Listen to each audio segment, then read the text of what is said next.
స్వచ్ఛత అంటే నందిని. నందిని పాలు మరియు పెరుగు. నమస్తే రమ్మగారు. నమస్తే జయ. ఏదన్నా పురాతన కథ అంటే ట్విస్టులు, మంత్రాలు, మాయలు అలాంటివి ఏమైనా ఉన్నాయా రమ్మగారు? మంత్రాలు మాయలు లేవు కానీ పాములు ఉన్నాయి. ఓ, నీకు ఓకేనా? ఓకే ఓకే, వినటానికి చాలా ఓకే. అసలు భయం అంటూ ఏదన్నా ఉందంటే అదే పామే. ఎందుకు భయం రమ్మగారు? అలాగే ఒకసారి చెప్పానా, పుట్ట చుట్టూ తిరగాలన్నా ఒకలాంటి భయం రమ్మగారు. ఆ భయం పోవట్లా మరి. ఉంటాయి అట్లా ఫోబియాలు. మామూలు ఫోబియా కాదు అది. ఫోబియా ఇది ఎప్పుడో చదివాను జయ కదా. ఫోబియాలు ఉన్న వాళ్ళు, పాము భయపడే వాళ్ళు కొంతమంది ఉంటారు, చాలా మంది ఉంటారు. కొంతమంది అనుకోండి, చాలా మంది ఉంటాం. మేము పల్లెటూరు వాళ్ళం కాబట్టి పామును తలుచుకుంటే భయం, చూస్తే భయం, వింటే భయం. అది అలా వెళ్తుంటే మన డిస్కవరీ ఛానల్లో చూస్తే భయాలు, భరించలేని తనాలు అవి లేవు మాకు. ఎందుకంటే వర్షాలు వచ్చినప్పుడే మా ఇంటి ఎదురుగుండా చెరువు కదా, బాగా వాన వస్తే చెరువు పైదాకా వచ్చి మెట్ల మీద బాకుతుండేవి పాములు. ఇంట్లోకి వచ్చేవి, పాలేలు ఎవరో ఒకళ్ళు చెరువులో ఉండేవి. అవే మామూలు పాములు ఉంటాయి, అవైనా అది ఇంత పొడుగు నుండి పాకుతూ ఉంటే ఏదైనా పామే కదా. ఏది విషయమో ఏది విషయం కాదు మనకు తెలియదు కదా. మనకు తెలియదుగా. ఇంట్లో కూడా ఎప్పుడైనా పాములు జొరబడేవి. అవునండి. ఎందుకంటే ఇల్లు కడుక్కోవడానికి తూములు ఉండేవి కదా, తూములు నుంచి కప్పల కోసం వాటి కోసం వచ్చేస్తాయి, తూముల్లోకి ఇంట్లోకి వస్తాయి. మేము తేళ్లు, కాళ్ళజెరులు, మండ్రగబ్బలు, పాములు వాటన్నిటితో సహవాసమే పల్లెటూళ్ళల్లో. ఇంకా మాది పెద్ద ఎత్తిళ్ళు కాబట్టి తక్కువ, కానీ మేము చూస్తూనే ఉండేవాళ్ళం. అసలు మా దొడ్లో ఇంత పెద్ద పాము ఉంది, చాలా పెద్దది. ఎంత క్యాజువల్గా చెప్తున్నారు అమ్మగారు. తిరుగుతూ ఉండేదా? తిరుగుతూ ఉంటుంది. ఏం చేయదు. దాని దారిన అది ఉంటుంది, దాని దారి అది, మన దారి మంది. ఉంటాయి పాములు మనకి. ఆవులు బుస కొడతాయి పాము కనపడ్డప్పుడే.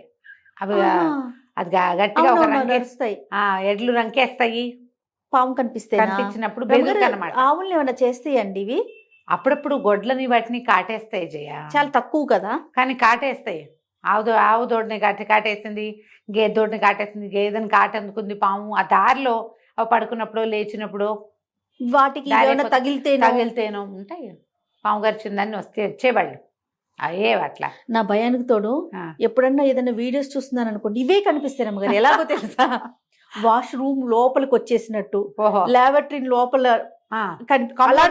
కమోడ్ లో నుంచి బాత్రూమ్ లోకి వెళ్ళాలంటే భయం. మొత్తం వెతుక్కొని నిజంగా మొన్న మధ్య కూడా చూసాను ఇట్లానే వాష్రూమ్ లో వచ్చేసిందంట అనేసి. ఫోబియాలు. కానీ అవే కనిపిస్తాయి ఏంటో వీడియోస్ కూడా. అవును, చాలా భయం అనిపిస్తుంది. చెప్పండి అమ్మగారు, స్టోరీ చెప్పండి. పాతాళ నాగు కథ చెప్తా. ఎప్పుడో చదివాం. శోణా నదీ తీరంలో గౌడ నగరం అని ఒక నగరం ఉండేదట. శోణ నది పేరు. షో కాదు, శోణ అనాలి. షోణ అంటలే చూడు, నేను షో కరెక్ట్ గా పలుకుతున్నానా? సో కాదు, షో కాదు, షో. శోణ ఆ నగరం పేరు. ఈ శోణా నది తీరంలో ఈ గౌడ నగరానికి మహిపాలుడని ఒక రాజుగారు ఉండేవాడు. ఆయన యువకుడుగా ఉన్నప్పుడు ఒకసారి భార్య ఆయన కలిసి నదీ తీరానికి వ్యాహ్యాలకి వెళ్ళేవాళ్ళట. ఎంతంత దూరమో నడిచేవాళ్ళు. అది ఒక కొండని చుట్టుకుని రావాలట ఆ నదీ తీరం. వెళ్తుంటే కొంతమంది బెస్తవాళ్ళు చేపలు పడుతూ రాజుగారికి 3 పెద్ద పెద్ద చేపలు గిఫ్ట్ ఇచ్చారట. గిఫ్ట్ ఇస్తే ఒక బుట్టలో పెట్టించారు. పెట్టిస్తే నేను తెచ్చిస్తామని చెప్పారు. కోటకు తెచ్చిస్తామంటే, మీరెందుకు ఇంత దూరం కోటకు రావటం, నేను ఎలాగో కోటకే కదా వెళ్తా, ఆ బుట్ట నా చేతికి. ఆయన అంతా అంటే డౌన్ టు ఎర్త్ వాడనమాట. ఆ బుట్ట చేత్తో పుచ్చుకుని నడిచి వెళ్తూ ఇటు ఈ కొండ మలుపులోకి తిరిగారు కదా, నది పక్కన పెద్ద బండ రాళ్ళు ఉన్నాయి. ఒక బండరాయి మీద కూర్చున్నారు భార్య భర్త. కాసేపు బుట్ట పక్కన పెట్టుకుని ఆ బుట్టలోంచి చేపలు తీసి చూశాడు. ఎంత ఉన్నాయి, ఏం చేయిస్తావు వీటితోటి అని మాట్లాడుతూ తీస్తుంటే ఆ బుట్టలో 3 చేపలతో పాటు ఒక సన్న అంతటి నల్లటి పురుగు లాంటిది కనపడింది. ఎర్రటి కళ్ళు దానివి. అది తోక ఇలా ఇలా ఇలా కదులుతుంటే ఆ రాణిగారు హడిలిపోయి, ఇదేమిటి ఏదో పురుగలేముంది అన్నది. అనేసరికి అది ఏమిటో వీళ్ళకి తెలియలే. చేపలతో పాటు వచ్చేసింది అంతే ఆ బుట్టలోకి.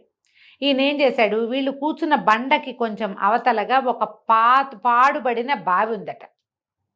నదీ తీరానికి కొండకి దగ్గరగా, నదీ తీరంలో కొండ దగ్గర.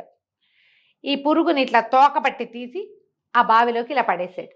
ఏదో పురుగు దాని దారిన అది పోతుందని చేపలు పుచ్చుకుని ఇంటికి వెళ్ళిపోయారు. సరే వంటలు చేయించుకున్నారు, తిన్నారు. కొన్ని రోజులు గడిచాక ఈయన ఒక యుద్ధానికి వెళ్ళవలసి వచ్చింది.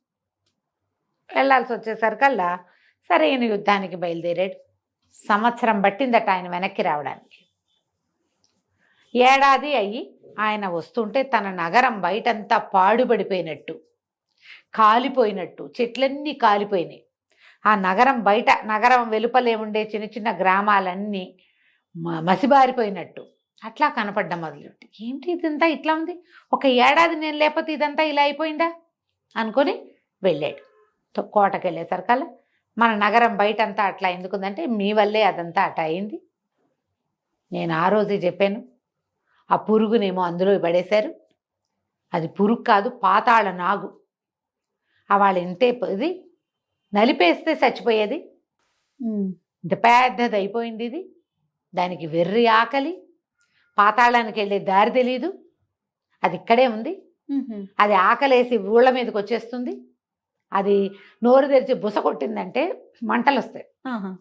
ఆ మంటలకు రాళ్ళు రప్పలు కూడా తగలబడిపోతున్నాయి. అది ఎటువైపు వెళ్తే అటు. సంవత్సరం నుంచి చచ్చిపోతున్నాము దాంతో. కానీ అదేమిటి, బుస కొట్టుతుంది, మంటలు వస్తాయి, కానీ తింది ఎవరిని, అది కాటేది మనుషుల్ని తింది. అది దానికి ఆహారం కావాలి. ఆహారం ఏమిటి, అది పాలు తాగుతుందని ఎవరో చెప్తే ఊళ్ళో వాళ్ళంతా పాలు తీసుకొచ్చి పెడుతున్నారు దానికి. ఏం చేశారు, ఒక రాతి తొట్టె ఏర్పరిచి ఆ కొండ దగ్గర దాంట్లో పాలు పోస్తున్నారు. ఆ పాలన్నీ దాగి అది అక్కడక్కడే తిరుగుతుంది. ఎప్పుడైనా ఊళ్ళలో పాలు తక్కువ అవుతాయి, అప్పుడప్పుడు గొడ్లు అన్నీ ఇవ్వవు కదా పాలు. ఆ పాలు లేక అది ఊళ్ళ మీద పడుతుంది. బుసలు కొడుతూ ఆ ఆకలి కోపం తీరేదాకా తిరుగుతుంది. అన్ని చోట్ల మంటలు, రచ్చ. ఇక ఎన్ని గొడ్లు ఎన్ని పాలు తీస్తే సరిపోతుంది, అది ఎంత ఉంది, అది మామూలుగా లేదు. ఒక పెద్ద బండని ఆ 7-8 చుట్లు చుట్టుకుని పడుకుంటుంది. అది మామూలు పాము కాదు, అది పాతాళ నాగు. ఊళ్ళో వాళ్ళంతా గగ్గోలుగా ఉంది, ఏడ్చి మొత్తుకుంటున్నారు. పిల్లలకు కూడా పాలు ఉంటల్లా, పెరుగు లేదు ఎవరికి. ఎందుకంటే ఎన్ని పాలు ఆ రాతి తొట్టెలోకే చాలవు. తాక్కపోయింటే అది మంటలు వేద చల్లుతుంది. నానా గోలాగా ఉంది అన్నది. అనేసరికి ఈయన పామును చూడబోయాడు. చూసిరావాలి, మరి అదేమిటో తెలియాలి కదా. అక్కడికి వెళ్ళేసరికల్లా లేదక్కడ. చూస్తే అది ఉన్న మేరంతా మంటలు, అన్ని చోట్ల కాలిపోయినవి, మశానం అంతా పిచ్చి పిచ్చిగా ఉంది. అక్కడి నుంచి అది పాలు తాగేది పెద్ద తొట్టె. అదేదో రాతి తొట్టె అంటే ఏదో ఇంతది కాదు, బకెట్ల కొద్దీ పాలు పడతాయి అందులో. అప్పుడు కానీ సరిపోవు దానికి. ఈయన చూస్తుంటే అది అక్కడ లేదు. ఎక్కడ ఉంటుందంటే ఈ పాలు తాగేశాక అది ఏం చేస్తుందట, నది మధ్యలోకి వెళ్ళి ఆ మధ్యలో కొన్ని బండలు ఇట్లా మధ్యలో పొడుచుకొచ్చినట్టున్నాయి. బండ చుట్టుకుని అటు పడుకుంటుంది. చూస్తే ఆ బండ ఎంత బండ, ఒక 8-9 మంది చేతులు పుచ్చుకుంటే ఒక రౌండ్ అవుతుంది. అది దానికి 3 చుట్లు చుట్టుకుని ఉంది. ఇది అబ్బాబ్బాబ్బా భయమేసింది. ఏం చేయాలో తెలియలే. చంపేద్దాం దీన్ని అనుకున్నాడు. సరే ఇట్లా కాదు, ఇప్పుడు ఎన్ని పాలు పోస్తాము, ఎన్నాళ్ళని పోస్తాము, ఎంతవరకు ఈ ఊళ్ళో వాళ్ళకి పసిపిల్లలకు కూడా పాలు లేని పరిస్థితి వస్తే కోటలో వాళ్ళందరూ ఏమైపోవాలి.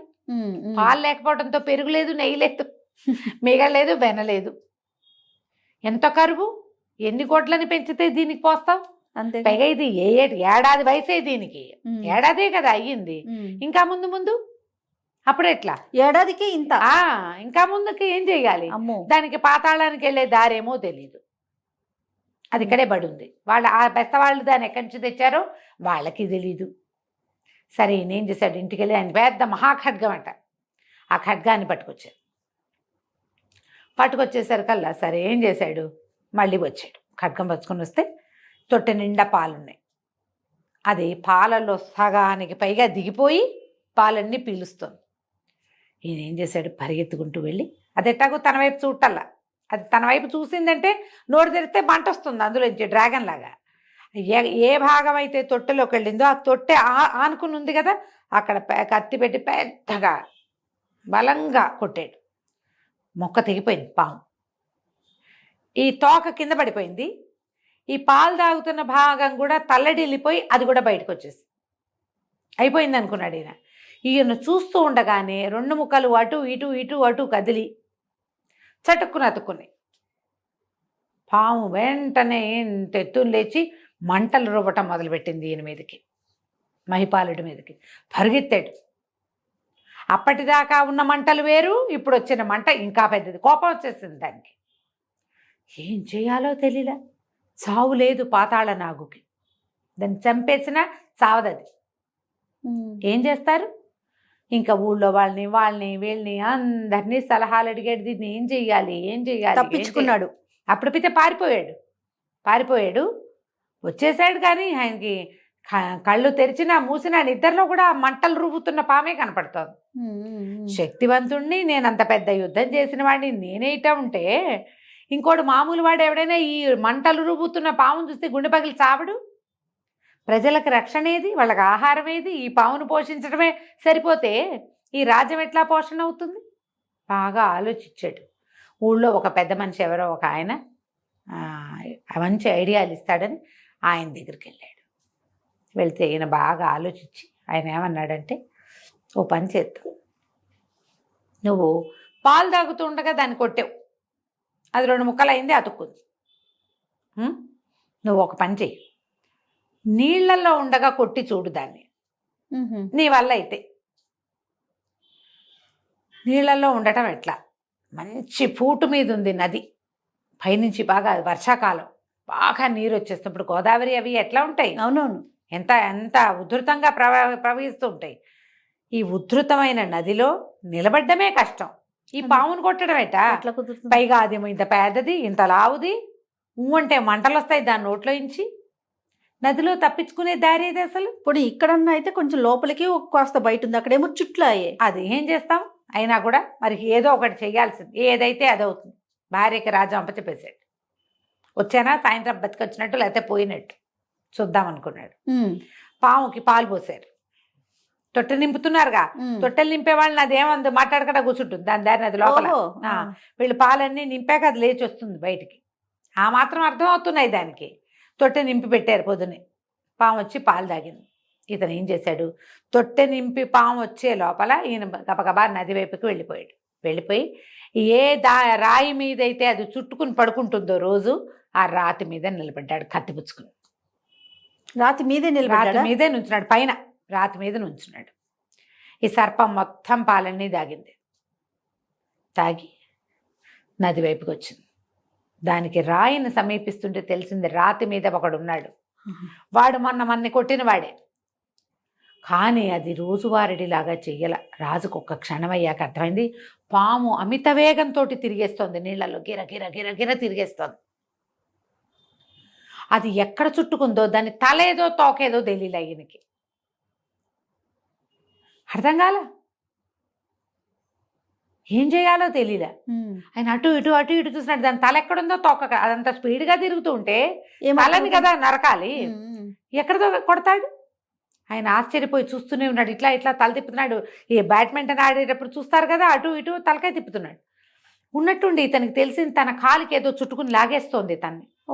తోకతో ఈయన నీళ్ళల్లోకి లాగైపోయింది ఆ పాము. కాకపోతే తనని చుట్టుకోవడానికి దగ్గరకు వచ్చేసరికి తెలుస్తుంది కదా, ఈ తెలియగానే ఈయన ఏం చేశాడు, ఆ తోకని గట్టిగా నరికేశాడు. ఈయన కాల్ని పట్టుకోబోతున్నటువంటి ఆ తోక ముక్క తెగి నీటిలో పడిపోయింది. పడిన మరుక్షణం నీళ్లలో కొట్టుపోయింది. నది పూట మీద ఉందిగా, ప్రవాహం ఉంది. అప్పుడు ఈయనకు అర్థమైంది, ఓహో నీళ్ళల్లో పడితే ఇది ఆగదు. అంతకుముందు ఏమైంది, 2 ముక్కలు ఒక దగ్గరే ఉండి అతుక్కున్నాయి. ఇప్పుడేటా అతుక్కుంటుంది, వెళ్ళిపోయింది. ముక్క లేకపోతే ఇక అక్కడి నుంచి అందిన చోట అందినట్టు టపా కొట్టేసాడు దెబ్బలు.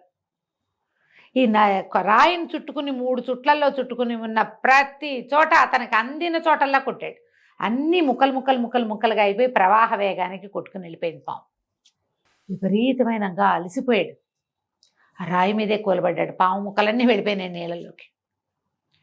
సాయంత్రానికి నీరసంగా అడుగేసుకుంటూ వచ్చాడు. సర్పం లేదు ఇంకా. ఊళ్ళో వాళ్ళంతా పండగ చేసుకున్నారు. పాతాళ నాగు పీడ విరగడైందని దండాలు పెట్టుకున్నారు. పాముని సంహరించినందుకు సర్పానికి ఒక గుడి కడదాం అని పరిష్కారాలు ఉంటాయి కదా, పరిహారాలు చేసుకోవద్దు. అంత పెద్ద సర్పాన్ని అన్ని విధాల ముక్కా చక్కా చేసేసి దుర్మార్గం కదా అదే ఒక జీవిని. పైగా సాధారణంగా ఒక సర్పాన్ని సంహరిస్తే దాన్ని దహనం చేయాలి, గుడి కట్టాలి. పాలు పోసి గుడి కడతారు. ఇప్పుడు పాలు పోయటానికి గుడి కట్టడానికి ఏమీ లేదు ఇక్కడ. సర్పం పేరుతోటి ఒక దేవాలయం నిర్మాణం చేసుకుందాం మనమని ఒక యజ్ఞం హోమం అవన్నీ పెట్టుకున్నారు. కాకపోతే అవి చెప్పిన వృద్ధుడు రాజుకి మేలు చేశాడు కదా, నీళ్ళల్లో కొట్టమని చెప్పి సలహా చెప్పాడు.